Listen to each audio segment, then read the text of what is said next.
Hey folks, welcome to our latest episode of Football. I'm not even going to do it. I'm just going to let you boys go on. Take it away, boys. Take it away, the Gooners. Football is life, North London forever. No. By the way, I actually Louis Dumford. I'm a big fan of another one of his songs. So yeah, it's a good song he wrote. Yeah, it is a good tune. I'll give you that. So yeah, look, this is the gloating episode. Like this is where you get to just it's what you've been waiting for, what you've been hoping We're for. gonna stay humble. There's work to be done. There's a trophy to win. Okay, I like that. So that's it. Still work to be done. Good to see you, Billy. Good to see you boys as well. And I think the last time we saw Billy was a bit of a negative Nancy, wasn't he, Mike? That's right. I would like to start with him saying his dad was right. Go ahead. Just no, I refuse to say those words. Oh, too funny. Well, listen, look, we got to get into it. The Gooners did it. You know what? I remember Liverpool won it the first time under Klopp. It was a similar situation. I don't love it. The fact that it's not like it does feel a little bit less special because you know what I mean? That you'd rather it be a game you're playing in, yes. Right? It's like I always feel bad for teams when that happens because I feel like it's just not quite as cool. Like even if it's an away game and you get your away, like I mean, ideally it'd be at home. Yeah. So yeah, I do think Liverpool, we got to experience that last year with Slot, which was nice to get but the time before that we had the same thing where they were watching. It was Chelsea, I think, did us a favor and. Yeah, it just isn't quite the same. But anyway, it doesn't matter, right? It doesn't matter. They did it. They've won the league, deservedly so. I'll be the first to say congratulations to Arsenal. Like I've said all season, I do think they are the best team. I've been very critical of Man City in terms of I've not been a believer in them. I think they'd have been actually quite poor champions this year. I really do. I'd had more of a problem with that in terms of like. I don't think they've deserved it, and I think Arsenal have definitely be the ones that have deserved it this year overall. Even though I don't love watching it, so but we'll get into that. But beautiful game.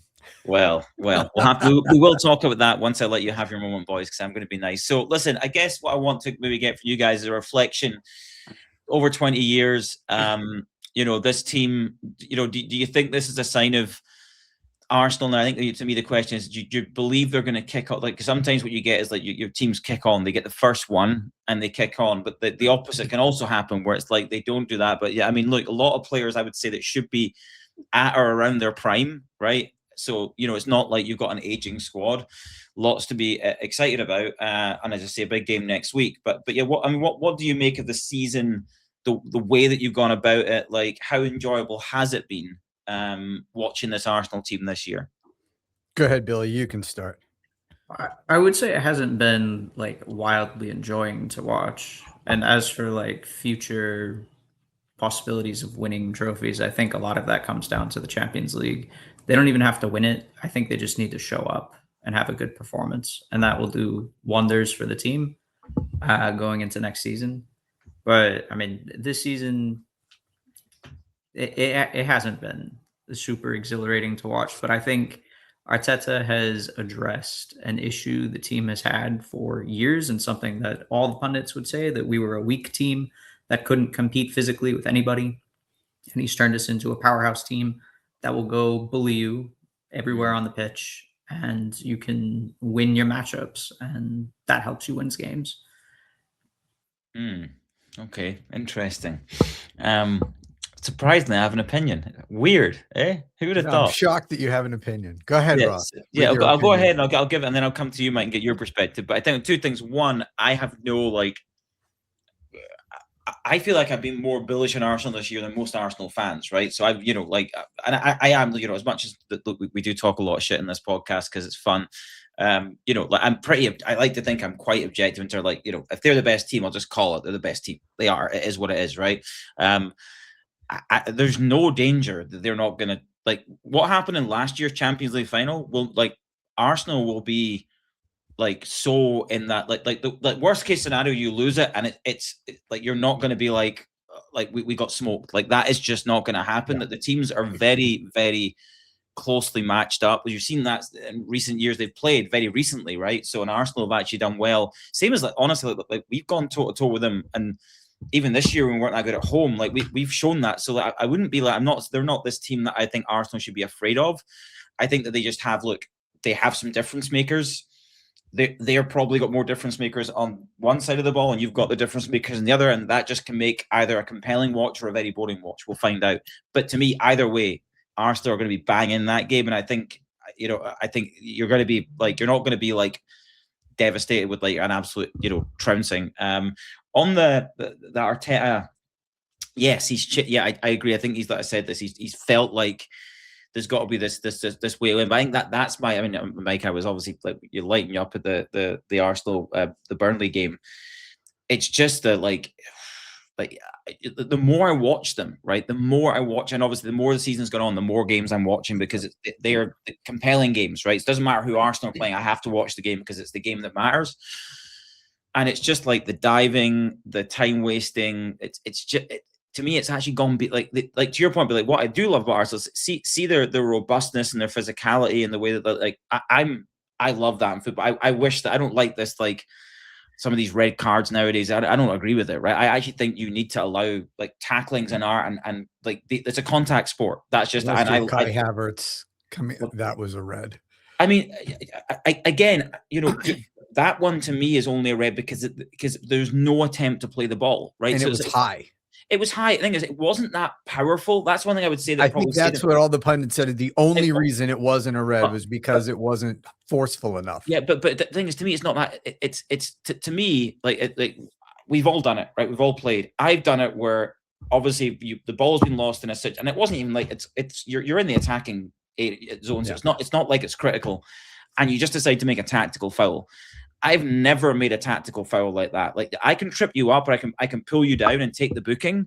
It was a nasty challenge, and it deserves a red card because it was zero intent to play the ball, and he went in studs up high on somebody. I don't care what. And to me, that's what I want to see people sent off for. He got lucky, but it's just that's what I mean. I do think Arsenal have got. I've thought that they've got. And look, I have to say it. Look, teams will do this in sport. They will.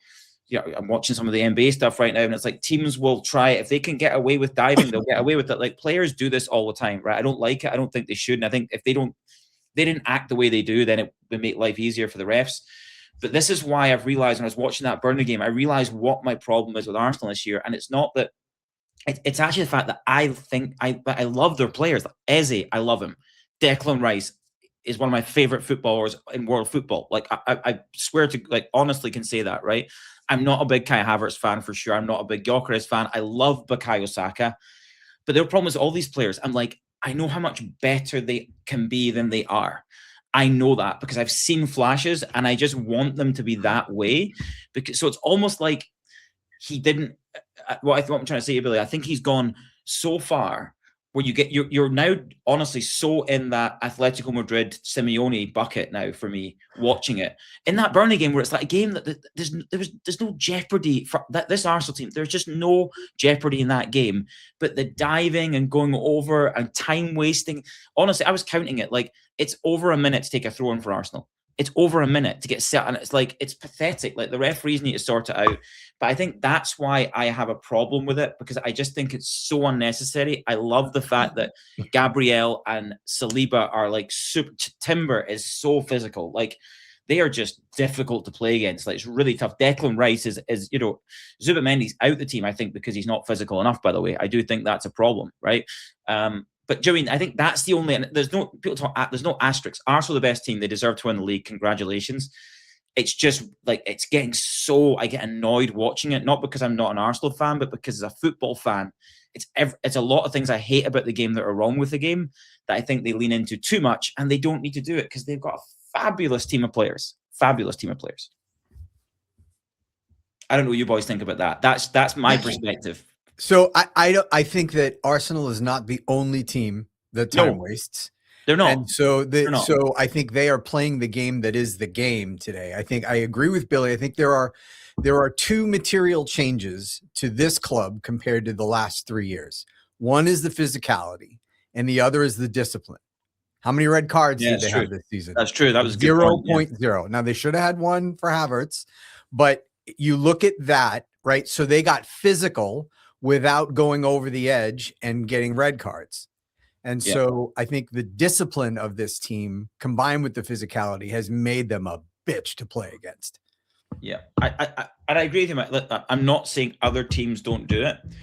Arsenal become the Atletico Madrid. That's I expect it from certain teams because of sometimes just a situation. You see, for example, when West Ham or somebody or like Burnley come to Anfield, they come to, like, you expect it because they're just like, they know they're so unfit, like, you know, they don't take an absolute beating, right? So they are just taking their time.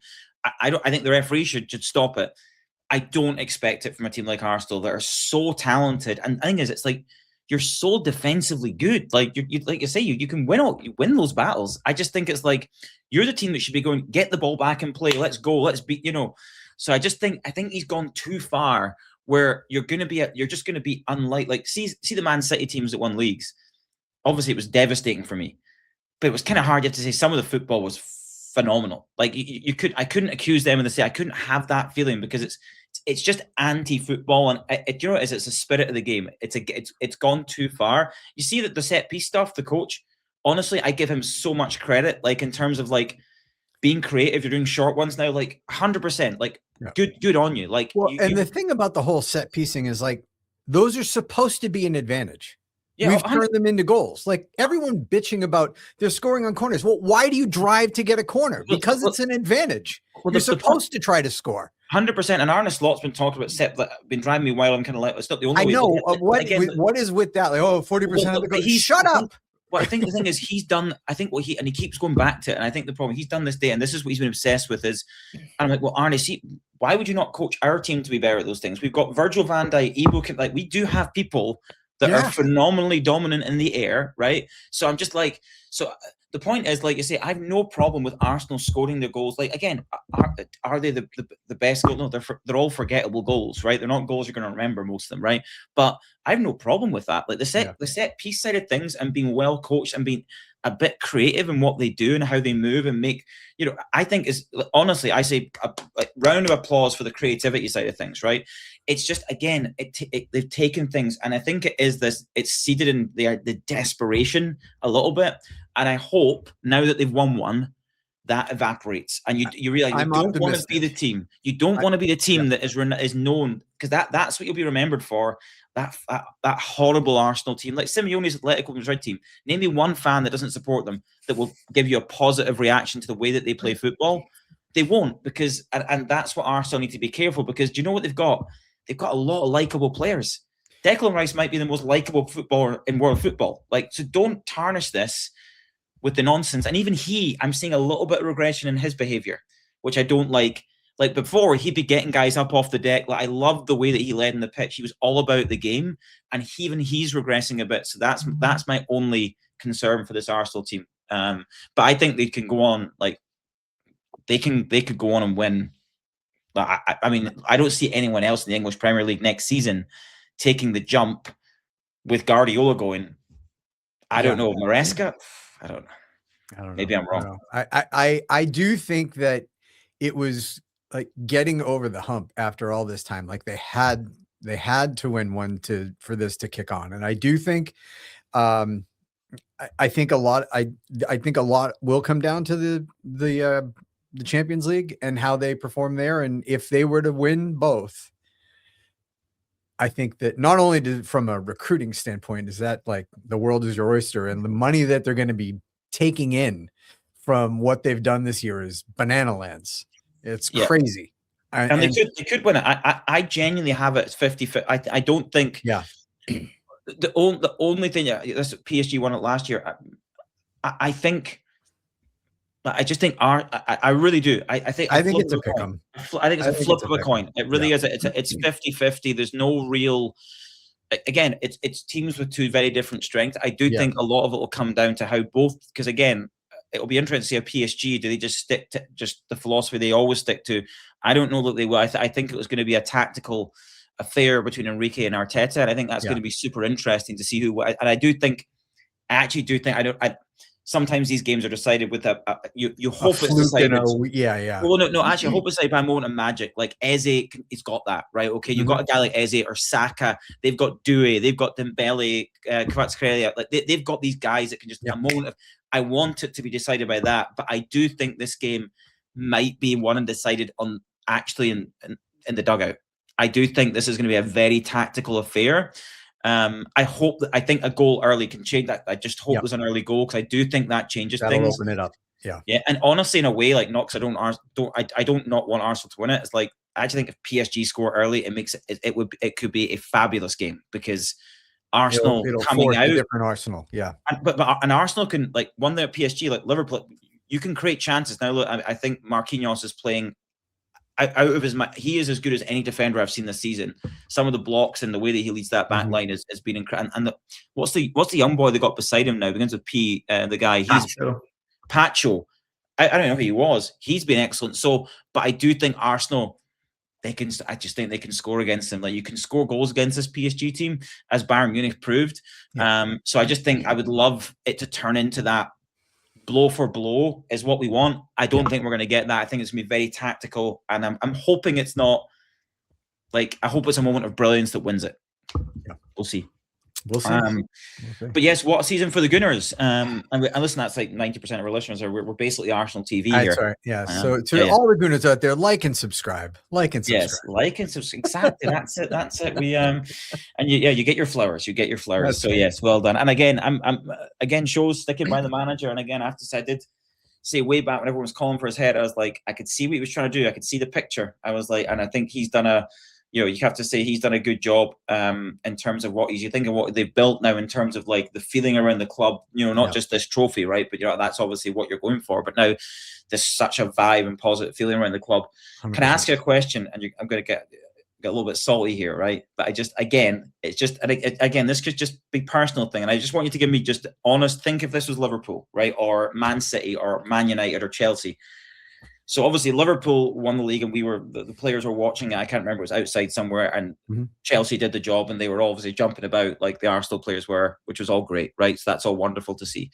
But then I start to see things like they're like, they had like a cardboard cutout of the Premier League, and I'm just going, this is my other problem with this team. I'm just going, guys, what we do? And then they're doing like, they're responding to like every, like, the bottle thing and all this stuff. I'm like, guys, just be better. Is that just me? Like, that is just you? Really?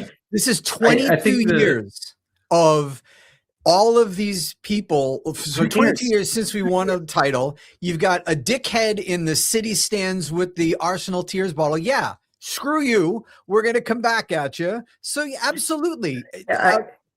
I think the trophy's a little bit dumb, but it's fine if you want to get it out. You don't have it. It's so dumb. You don't have it with you. You just won but you just won the league, and you want to celebrate with the trophy. So, like, celebrate with a trophy.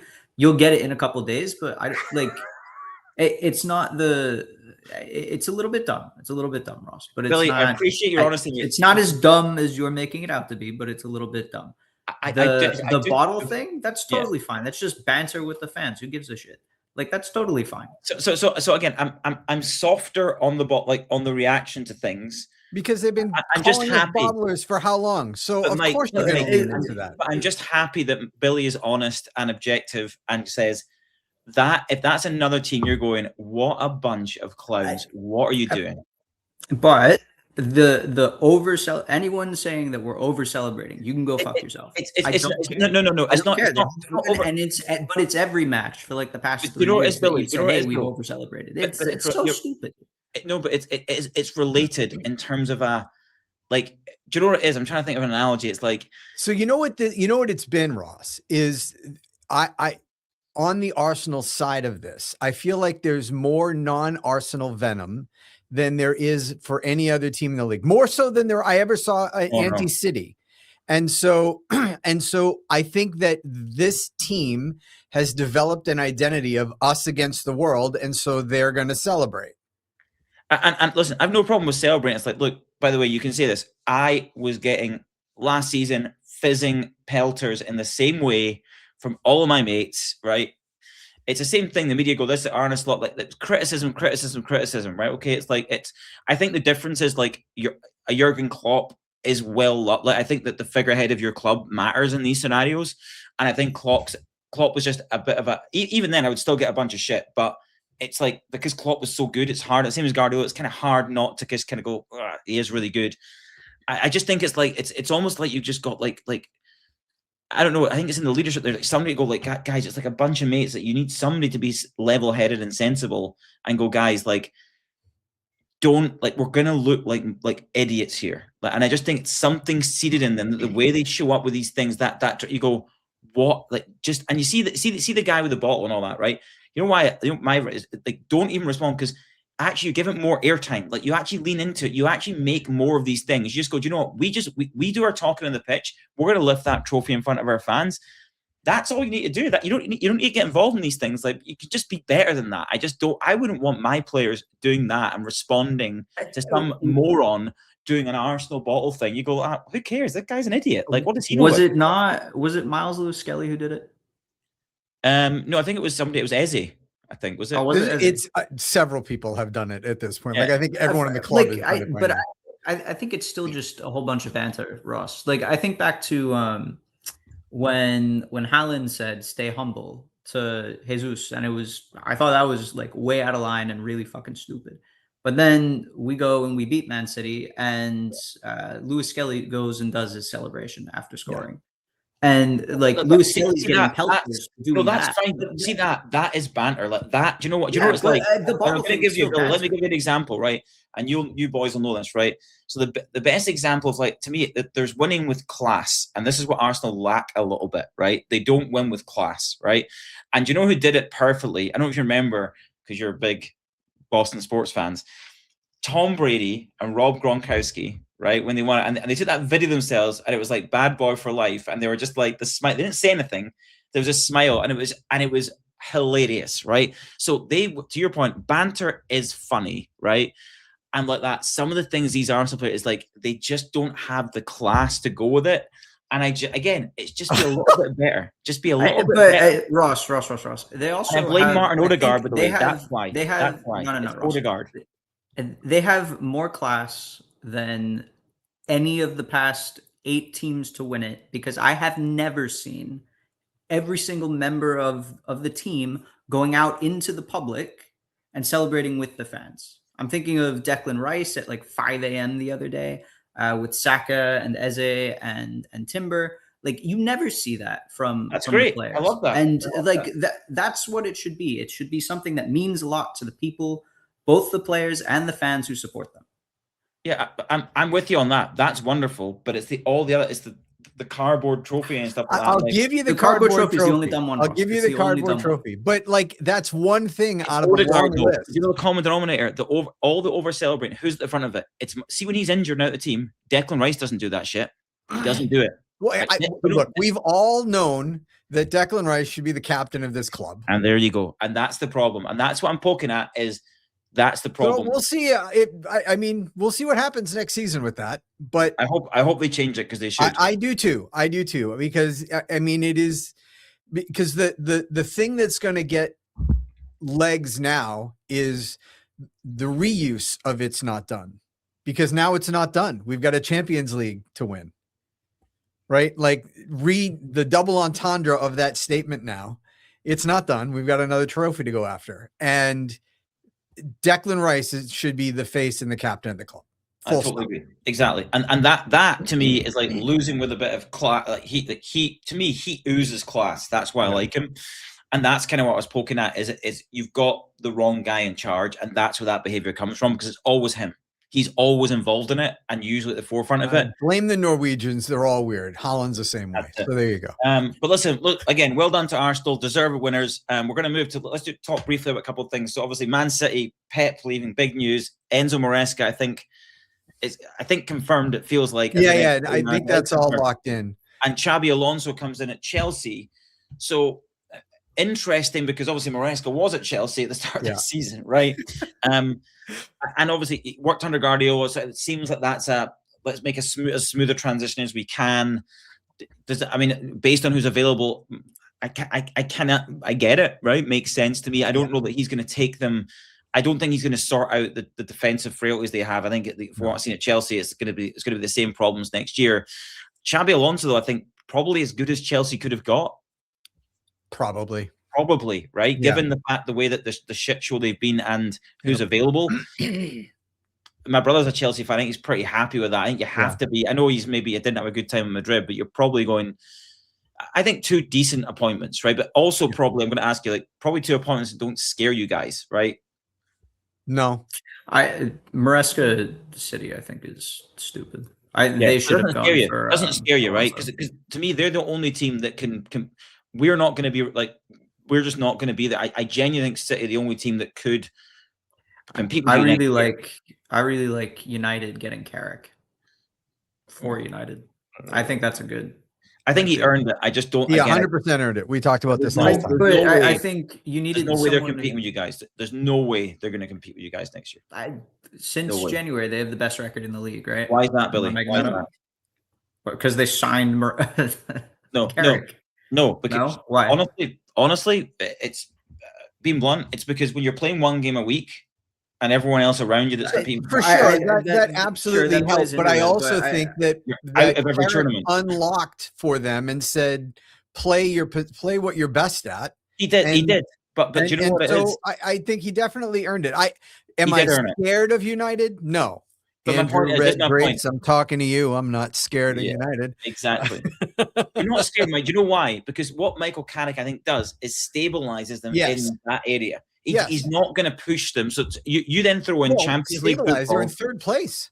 Yeah, well, no, but I mean, stable. But they haven't been. They've been out of the top, out of the Champions League. My point is, stabilizes them as a Champions League club. To me, I think that's that decision has been made with that in mind.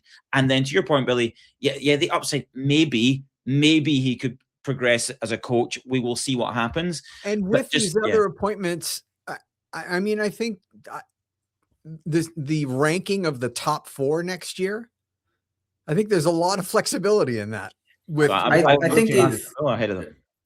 I think this season they also have, or going into this offseason, they have way more ability to sign players than they would have last season. If You've got Champions League now, you've got stability. Absolutely. But what would I say, Billy? Ask you this question, like Billy. a way more complete outfit than they did. But let me ask you this question, Billy. How many signings are they away from competing, not winning, but being in it, like being in April and being in a title race with Arsenal? How many signings? I think they need 2 center backs because I don't like any of the ones they have. Okay, that's 2. I think they need a DM to replace Casemiro.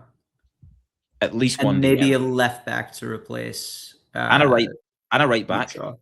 and a right back. Mazraoui's fine. He's not great. Mazraoui's fine.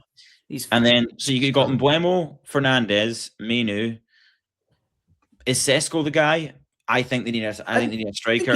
He could be. He's fine. His first season was fine. Anytime he's on the pitch, he seems to score towards the second half of the season. Listen, boys, I've watched United this year. Look, he's done a great job. He's earned it, no doubt. They are 8 signings minimum away from being able to compete. Because the thing is, you know what it is? Just because of the rotation and the fact that you're going to have a lot of injuries. How many injuries of Arsenal you pick like that? So it's they've gone out of the domestic cup super early. Yep. So it's just they've had such a solid. And you know, it's like strength of schedule matters so much, right? When you're playing, how many more? You look at how many more games Arsenal played than Man United this season. And the problem is United. That's like United. You go, okay, yeah. I agree with you, Billy. Like their starting 11. Like, yes, they've got a good starting 11, but you can't, like, you've got like 3 games a week. Yeah. You're going to come on real Arsenal and maybe it's not next year. Ross, this year is pretty crazy. Yeah, and maybe it's not next year, Ross, but I think in the next like 2 to 3, you will see United be a team that is actually capable of doing something. And I still think this season, right after Carrick came in, he beat Man City and Arsenal back to back. I think that is a team that is absolutely capable of shaking shit up in the league and maybe not winning it, but could absolutely be a top 3, top 4 side that is competitive. But that's the same as this year. Well, when you think about where they were before, I think that's still... before this season, I would have said that they're a bottom half team. I know, but my point is that you're not scared. That's my initial question. You're not scared as an Arsenal fan. Going into this season, depending on who they sign, I don't want to go play United at Old Trafford. I don't. Okay, wow. Billy's coming in strong there. I think United are further away than people realize. I do. Just like I don't want to go play Bournemouth. Yeah, well, I think. Yeah. You don't have to be like Man City with 7 squads to go be a team that I don't want to play against. I know there's a lot of teams you say I don't fancy going there. Like I mean, but I'm talking about them challenging for a title. That's what I'm talking about. There's context here. No. The context I'm saying is challenging for a title. I think that they're still a long way off. And I say long way. I mean, again, I'm not saying they're like 10 years. I'm saying that they are a number of signings away to have the depth and quality. Because again, I go through that team, like the goalie looks good. I think you could replace every one of their back four. I really do. You could use an upgrade. Like I don't put any of those players like starting in any of the top teams. I think their midfield is like they need to sign at least 2 center midfielders, at least 2, right? To beef that, because Casemiro's leaving, who's been, you got Menu and Fernandes and not a lot else, right? And then, Mbeumo, like, Cunha is patchy in and out, and Mbuemo's been good, but a bit patchy. Sesko been good, but a bit patchy. So there's not one. Fernandes is the only guy you hang your hat on that team, and you can't be one-man team and go and compete for the biggest trophies. So I do think that they are, but I think you're right. Carrick, absolutely no-brainer. Like, earned it. You can't, to your point, Billy, like, you look at the record, you can't not give him the job, right? And at least give him, and I do think he stabilizes that platform. Do I think Man United are top 4 team next year? Yes. I don't think they'll be anywhere near Arsenal or whoever's winning the title. Yeah. We'll see. I would agree with that. But I think that you're right, Billy. There'll be a team that will be dangerous, 100%, like they were when you played them this year. Like, you saw it, right? I get that. So with the managerial changes, just pivoting to City for a moment. Yeah. I really wish Waz was here, and I think Waz, you might need to just do your own solo reel for the fans on this. But first of all, the shithousery of the timing of the announcement mid Arsenal match. It leaked as well. It leaked. He was raging. I don't. No, he was fizzing. He was fizzing. He was like, yeah. Also, maybe he's a good actor, because the other thing is the timing of his exit with the financial fair play stuff about to be announced. I think shit's about to get very real for Manchester City. Wow. Well, Southampton have felt something recently, so we'll see if they're getting. Oh, let's see what happens, right? I mean, and that Southampton ruling. While I mean, yeah, learn from Bill Belichick, be better. Yeah. But I think that timing is not accidental of his exit. I love that. Make that into a real mic. There's a hot take. That's it. Pep knows the mafia boss is getting out before the charges hit, right? That's it. I love it. Mike's I mean, he's not gonna manage in the championship. I mean, look at that squad. Haaland could score 100 goals next season. Yeah. I know. Let's see. But there's no fantasy football at that level, boys. Listen, a couple of shout outs I want to make. Wait, I want to say, so I was actually in Atlanta this week for work. I go to this lovely Italian restaurant called Storico Fresco, and my boy Marcus looks after me in there. He's a massive Gooner. So he's from the States. He's actually in North Carolina this weekend playing golf with his girlfriend's parents live there. So big shout. He was absolutely buzzing with the Arsenal win. He's a big he plays football or soccer. Yeah, he's so shout out to my boy Marcus. He always looks after me. And my mate Chris. And then also Steve Doyle, our good friend. Yes, congratulations. In amongst all this, we haven't talked about it, but Aston Villa, and we've got McGinn. Super John McGinn. Right? So I was a Scotland fan, World Cup. He's in banging form. We love to see it. McGinn, absolutely. What a I mean, talk about a fan favorite. Like, I can't think of another player that's made such an early impression on a fan base than John McGinn at Aston Villa. He will just be beloved. Yeah, I know. Look, we've got, obviously we'll talk about Liverpool in a second with Salah and Robbo leaving. But yeah, John McGinn, and listen, Unai Emery. And I know Arsenal obviously moved on from him. I've always been a fan. I do think Europa League masterclass. Well, it's not that. I genuinely think he's one of the best managers in the world. I do. I've said that for a while. I just think he's such a top manager. Can you imagine if Arsenal were to win, Palace with the Conference League, Villa with the Europa League? It's likely. And, I mean, well, but Palace should win that game, and then it comes down to Arsenal PSG in a shootout, right? So I mean, but listen, Aston Villa fans, absolutely great scenes. So happy for, like, again, I think most people like love and respect Unai Emery. He's a fantastic coach.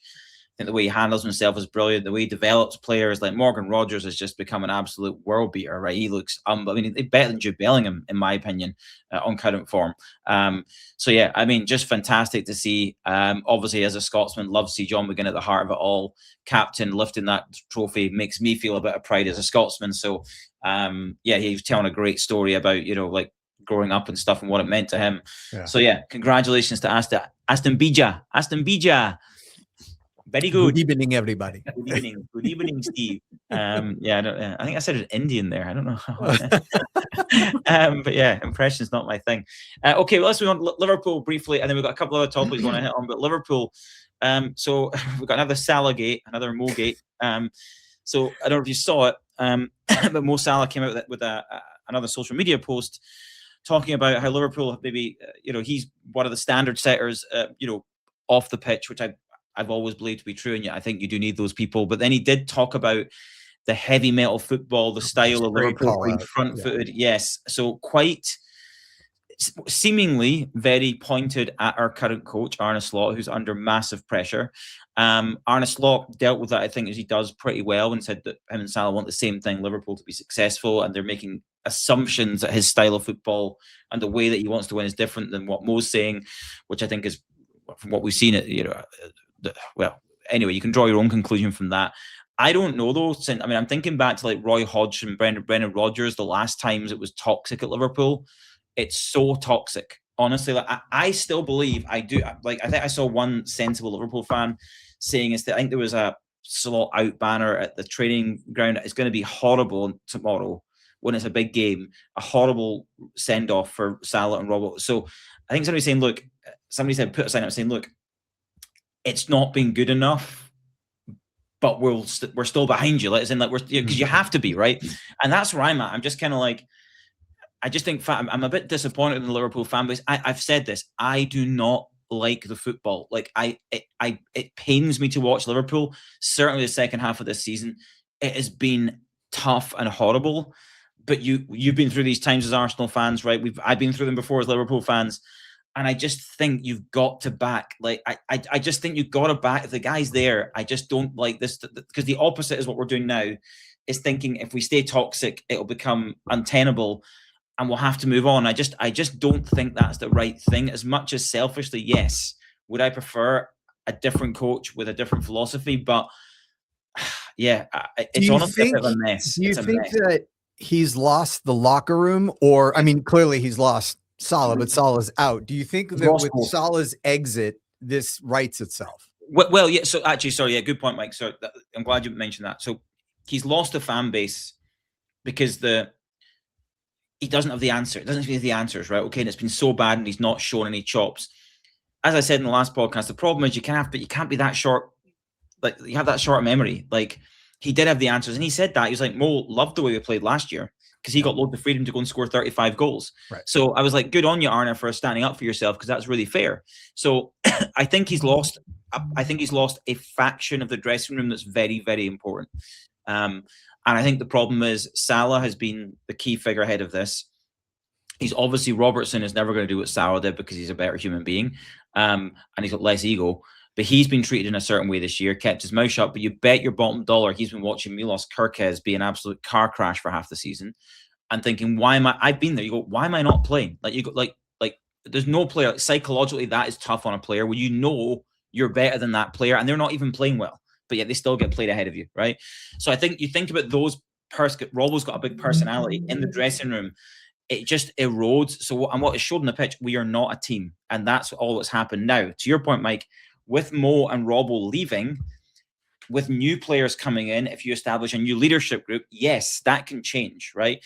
The problem is, Slot's talking about, it's amazing what, like, some signings can do. It's like, I think the problem is, Arne, you need better answers than that, because it's been too long. If this has been 1 month of a fall off, you could get away with that. So I'm dreading the game tomorrow, because I'm pretty sure it's going to be horrible and toxic.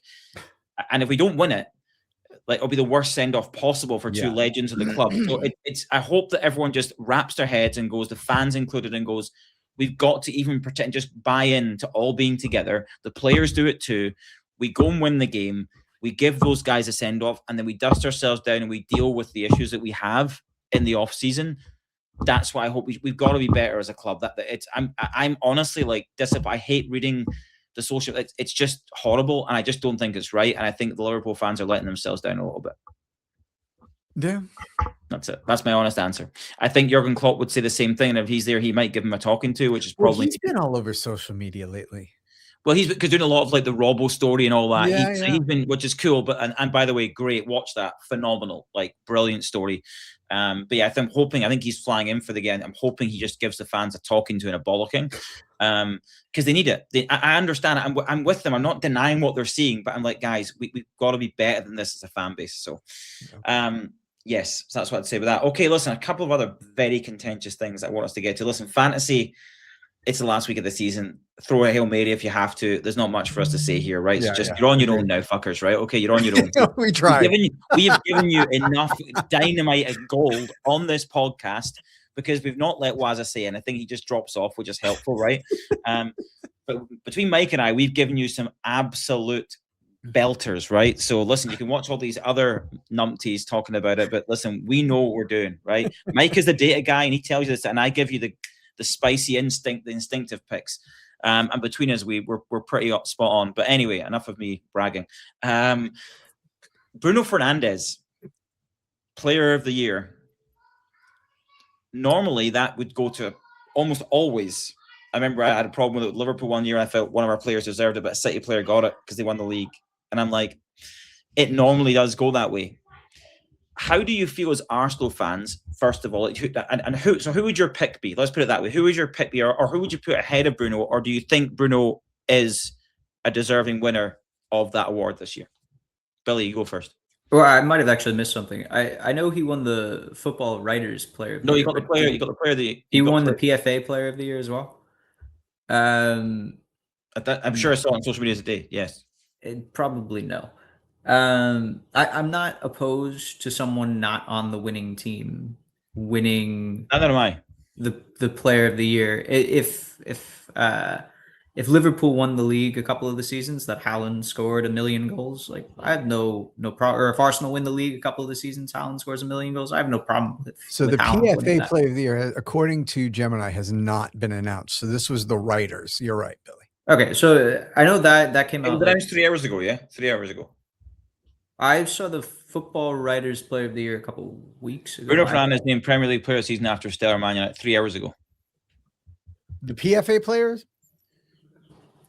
So the PFA is the Players Award. Okay, so now we name the Premier League Player of the Season. So maybe it's not the PFA one, but it's another one as well as the Writers one. So he won the Writers Association. And he's won another primary one. Nominees for the PFA are Fernandes, Rice, Haaland, and Raya. Okay, there we go. So yeah, sorry. So he's won 2 already, and this will be the third. I know it's the big one. So he's done well, and he's tied it, and he can break it tomorrow. Yes, right, the assist record. Right. So, that's right. Yeah. I don't necessarily think we should be sitting here saying Bruno Fernandes has the most assists ever, so now he should be the Player of the Season. Who's ahead of him? Personally, I would put Raya and then Declan Rice. I think Raya had an unbelievable season. 18 or 19 clean sheets. 19. Which, I mean, we can argue if clean sheets is a good stat or not with the backline we have in front of him. But he's made some real saves this season. I mean, yeah. And I think he was probably the most important player in some of our success, particularly with our 1-0 to the Arsenal wins. And Declan Rice is absolutely in that conversation, but I think he was better last season than he was this season. I agree with you. I don't think Rice deserves it. I think you could give it to Raya. You could give it to Gabriel. Gabriel's my pick. It's a no-brainer. Gabriel. Think of many, talk about how many goals come from set pieces? How many goals has he scored this season at centre half? And how many blocks? I've watched it. Yeah. Yep. Talk about Raya. Raya's the genius at getting his leg in the way. But he's been in both boxes. Yeah. Both boxes. Yep. Yeah. What more does he have to do to get it? In my opinion, and I'm not whether you like his personality or whatever the way he goes about things, in both boxes, he has been dominant this year. And I just think if he can't win it this year, you're never winning it, big man. Like, you're never winning it. No. Like, to me, it's outrageous that somebody, listen, here's the thing. See what you get an assist for now? Holy fuck. Come on. Well, I didn't like last weekend, particularly, and I think Bruno said it after the game, like, he's only playing for the assists now. Yeah, it's obvious. Like, he's turning down shots everywhere. I would Roy Keane called him out on it, and like, Roy Keane is my spirit. He said what I believe, Billy. Roy Keane's rant, it was exactly what I was like that. I was like, this is what this assist that I'm like that. Do you know what it is though? It sums up my problem with Bruno Fernandes. That tells you everything about his character, right? It's like, who cares about an assist record? Like, I mean, like, honestly, like, it only becomes things because of the media. You go, what about winning games, right? And you know what? Like you say, if you can, again, if you're passing up, like, this is it. This is what you see, that he's falling on the floor because somebody missed a chance, giving him the assist. It's all about you, Bruno. And that is just not. And I just think Man United have had an easy schedule. Like, like, some of those assists, like, some of them are brilliant, but a lot of them aren't. Like, they're not actually brilliant assists. So it's like, there is weight in these things. And I might think about impact. Like, yes, Bruno Fernandes is an impact. Do you know why? Because the rest of the team aren't that good. But when I look at the player, you go, who is playing at the elite level, right? Gabriel is playing at an elite. Like, Saliba is not even close to being in the conversation. Like, everyone was talking about Saliba. Saliba's actually, in these partnerships, like, you talk about, like, Rio Ferdinand and Nemanja Vidic, John Terry and Carvalho. There's always one you realize they're the one that is the most important. And Gabriel is proven to be, he is way more important to that team than William Saliba. Saliba is a bit classier in the ball. He's a bit more polished, and he's quick, and he's almost like Van Dijk in terms of he's not a lungy defender, right? Yeah. But Gabriel is the guy in both boxes, right? Well, and he personifies that physical play. 100%. That Billy was talking about the stuff. Like, he is the model of that. Like, he is not losing a physical battle no matter where he is. I agree. And then is there any other players? You look at teams like, look at Bournemouth, look at Brentford, teams that have really overperformed, that have kind of been overlooked here in terms of. I mean, you can't, like, I don't think this kind of award should necessarily just go to the guy with the most goals or the most assists, but Igor Thiago has had a fantastic season. That was the one deserves, like, recognition. I wouldn't give it to him. I know. Years, like, I think Semenyo totally deserves the recognition. Yeah, if Semenyo stayed at Bournemouth, I think there could have been an argument. 100%. Like, if he kept going the way he was. Yeah, if he stayed at Bournemouth and they got Champions League football, absolutely. Yeah. I think there could have been an argument there. And then the only other one I would say that, again, I think the problem is its body of work is not enough. With Cherki, to me, would be the only City player I would say and go, if he played the whole season like that, like, he kind of came into the team later, broke in, established himself too late, but he was a real difference maker for them. Billy is not a Cherki fan. Oh, I hate this. I know. That's fine. Okay. But he was, I mean, he was, I think. But again, I actually think it's one of the weakest we've had in terms of, like, players, like, depth to choose from. Actually, in Arsenal, like, I don't think Declan Rice had one of his best seasons this year either. I agree with you. I genuinely, objectively don't think so. And I think I just think Gabriel has to win it. And I agree. If not him, Raya. Yeah, I think it's Raya or Gabriel should be the winner of the. I agree. We'll see. Okay, other contentious thing. 2 more topics to get to, and then we'll wrap up. But England World Cup squad selection. So, give me your hot. So what I want is, like, what is, like, because look, everyone's got their opinions, right? What is your, like, biggest, like, in terms of people that have been omitted and obviously then selected? Because you clearly think somebody shouldn't have been out. Who should you think they should have somebody's place? What was the biggest shocker to you in Thomas Tuchel's announcement? What do we think? Because for Scotland, it was blooming Ollie McBurney not being picked. Tell you that right now. Scored a barrel load of goals for Hull in the Championship and doesn't get picked, even though we got an injured striker and he picks donkeys that aren't playing and scored 3 goals all season. I'm scrolling through the list. I'll tell you mine, right? I'll tell you mine. It's really easy. Morgan Gibbs-White should be in that team. Like, there is just no planet that he is not making that squad. Like, that is absolutely mental, the season that he's had. What else does he have to do? Yeah. Morgan Gibbs-White is one of the few. Yep. I think Lewis Hall Yes. over Hard done by. Jed Hard Bloody done Spence. by.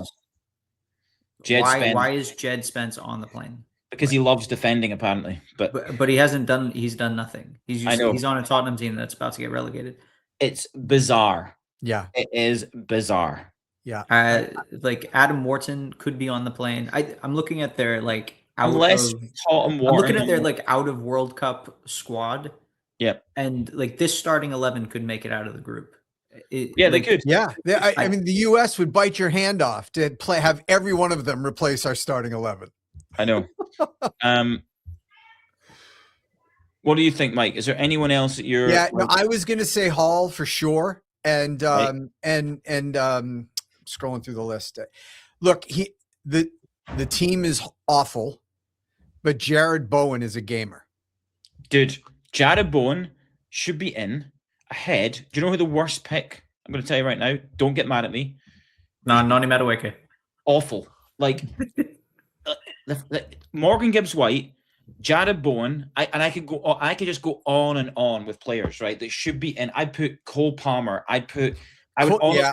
I think one day it's going to come out like that he's still carrying some awful injury. Like, but honestly, at Madueke, like the reason I can think of including him is he does run at guys. Like when he gets the ball, he goes forward. If you need to press and go at a team and make a tactical sub, then like Jared Bowen, or as I say, the thing is Gibbs-White is so dynamic, and I always talk about not playing guys out of position, but I'm like, look, Saka's going to start every game for you, so it's not like it's like. But if you want to bring somebody on, you've got guys that can go out there and play there quite comfortably. Like Morgan Rogers can play wide.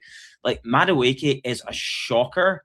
That is a shocker. The only other one that was contentious maybe a little bit was Tony over Calvert-Lewin.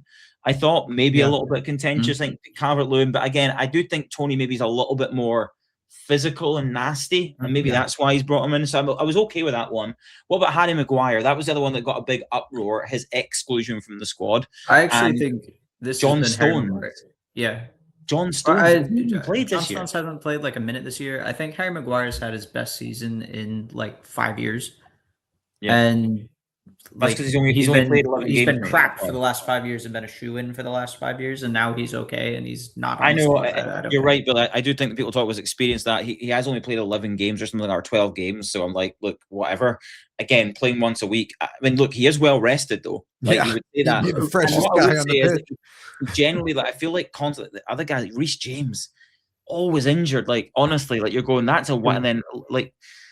Yeah, I do think it's look. What I would say though is I have to say though, respect to Tuchel for like making tough decisions. Do you know what I think he's done though? I do think he's gone for the players that aren't going to be starting. He wants harmony over anything else. He doesn't want, because you imagine Cole Palmer or somebody like that sitting on the bench, not like pouting. Yeah, they start to nip. Guys like Jordan Henderson's been picked. He's been good, but he's a locker room. He's there. He is though. He's there because he's going to be motivating the guy. Like he's got no problem knowing he's had his time. So I do think he's like Madueke is not going to be chirping at not playing. He's used to not, So I do think there's an element of that baked into this thinking. Is he's got this balance of I want to make sure I've got enough quality, but yeah, we'll see. Yeah, it was a shocker when that whole list came out. I was blown away at the number of players. It was like, wow, cannot believe it. We'll see. We'll see. So the final point I want to make: Scottish football. Mike, you watched it. Massive title decider was a Scottish Cup match. Wow. Celtic play against Dunfermline. Actually, now I think it kicked off at 3. In the Scottish Cup final. Martin O'Neill working miracles. Madness at the end of the game. Late winner for Celtic. Hearts obviously feel bad for them. I felt actually the injuries, players came off injured. It just the season felt like caught up with them in the wrong game. But the thing I want to talk about, that's what I want to talk about is this pitch invasion. Like, so I just want to start with my point of view. There's been a lot of like Talk Sport and Simon Jordan and callers, and then Martin Neal saying this, and I just want to highlight a few points. I think there's been a lot of utter tripe, right? And this is what people I think miss in this, right? So pitch invasions, like how many times you've seen a club get promoted, like Wrexham, everyone goes, oh, the pitch. Nobody has a fucking problem, right? So Martin Neal is right in that sense, right? In terms of the pitch invasion. The problem is not that. The two things, here's my problem. Hearts, after the game, came out with a talk track that the game wasn't officially finished because it was like 8 seconds to go or something, right? Even though the game was done when they scored the goal when the keeper was up, right? But they were like, okay, technically, and I know they were angling for that to be a reason to get some like nullification. And then you hear the audio from the VAR, the referee confirming that Derek McInnes, the Hearts manager, confirmed he wanted to end the game to get his players out of there and off because he knew the game, he conceded. The game was over, right? 8 seconds. They were 2 goals down. So I just think that is such like, look, Celtic deserve pelters for some the way we'll come to their fans in a second. But this is the problem. Tony Bloom coming out. You guys know at Hearts, you know what you did. You know you said the game was, you authorized the game to end. And then because you think, we might be able to get away with getting this nullified. I'm sorry, that's horrendous, right? That's my number one problem. And this is the problem. People not being honest and just saying, that's not even a factor. We knew the game was won. We've no issue with getting beat. They beat us, right? It happened. So that's poor. Fans come on the pitch to celebrate, it's fine. The problem is fans come onto the pitch and the game's not been blown. There's no final whistle. That's a problem because you know why? Because the players can't come off, the opposition players can't get off the park. Then we saw what we saw. Celtic fans seemingly attacking players and whatever, and we don't know how bad it was. They're investigating it. Whatever happened, right? There's been different variations of how bad these things were. That's the problem, and that should be punishable. To say, look, guys, like I'm sorry, like see if the final whistle blew, fans start coming on the pitch as you've seen 100 times before. The Hearts players just would funnel up the tunnel. There would be no issue, right? That's the problem, and they're the two. I feel they're the two talking points that got completely lost by people in the mainstream media. It's like if you're not honest, like you're trying to peddle. Hearts are trying to peddle this to make it worse just for their own cause instead of just being honest and saying, no, we actually said, the game should end. So take that off the table, right? Yeah. They came out saying that their players were assaulted, and then it's been softened to confronted or taunted. And you're going, guys, this is the problem, right? Celtic needed to come out stronger and say, guys, see the people that come onto the park before the final whistle is blown?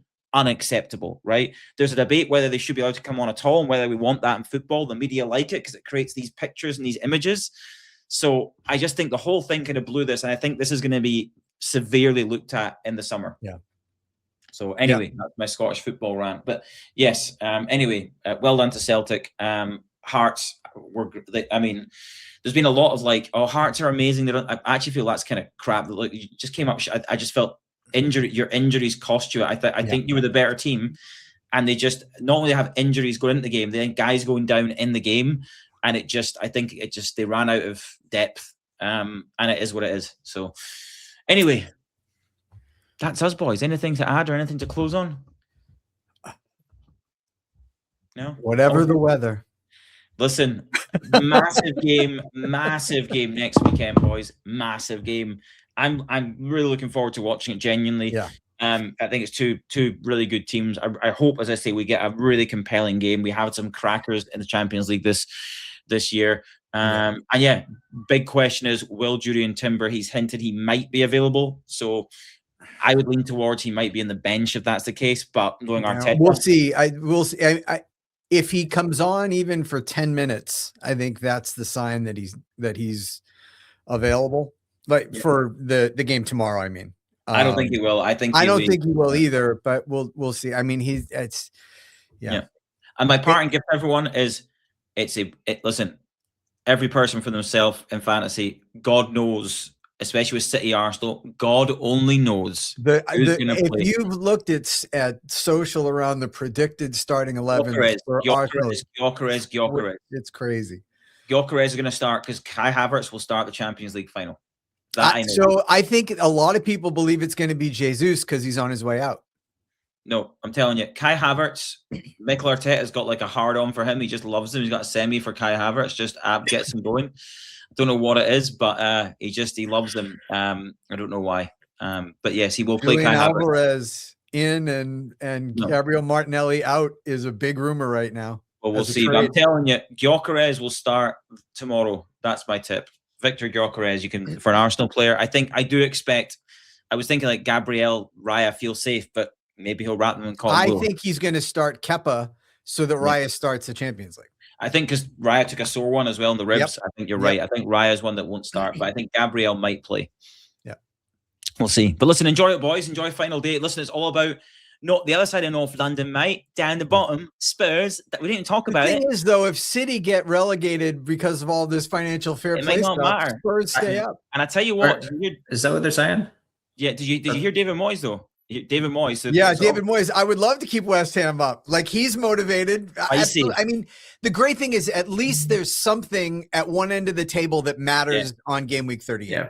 And there is the whole Brentford, like Brighton, they're all still. I mean, there's for Champions League for sure, but like, there need wins and losses have to happen for things to change at the bottom, which is exciting on the last day. I agree. Well, listen, boys, great to chat to you as always. Enjoy it. Well done again to the Arsenal. Well done to the Villa. And let's hope we have some fun tomorrow. There's some twists and turns. Let's see what happens. All right. Thanks, everyone.